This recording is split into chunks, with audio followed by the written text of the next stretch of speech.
afternoon to everyone. We are certainly happy to welcome our friend Benjamin Netanyahu, who is, of course, the Prime Minister of the State of Israel. This is a very important time. Our bipartisan congressional leadership recognized it as such and invited him here because our dear ally Israel is in an existential fight for its very existence, and that fight extends to every one of its borders.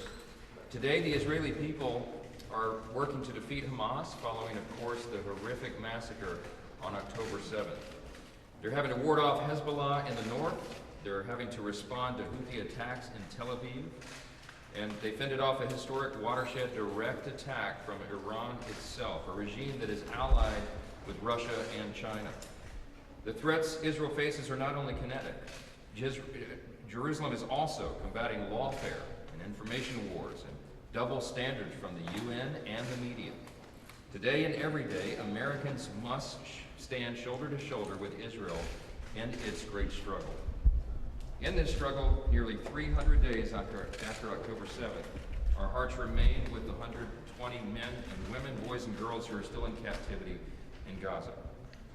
Adon, Iltai, Saji, Hirsch, Gadi, Judy, Omer, Keith, and so many others are being held deep in tunnels. We have not forgotten them, or their families, who so desperately want them home, and we, of course, do as well.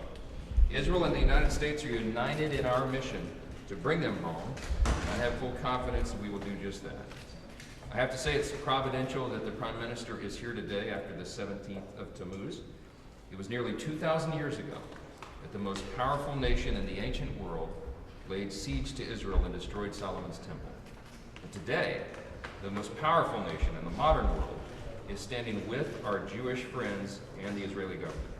I'm certainly eager, as we all are, to hear from the Prime Minister, and as we hope that this 17th of Tammuz marks the last time the Jewish people lament destruction so that they can live freely and securely in their ancestral homeland. I would defer to the Prime Minister. Thank you, Mr. Speaker. Speaker Johnson, you have shown great leadership, along with the leaders of the Senate and the minority leader in the House.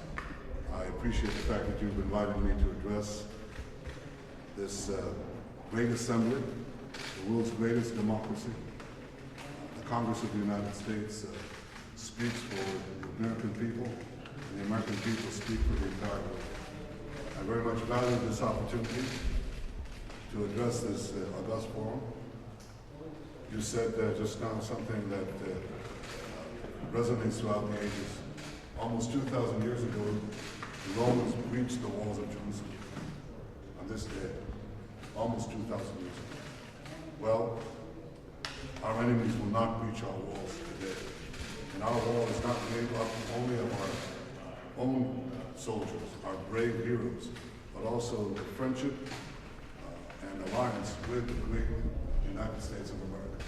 That is very much expressed here today, and I thank you for giving me this opportunity. And the people of Israel thank you for giving us this opportunity to express our common alliance. Thank you, Mr. Speaker.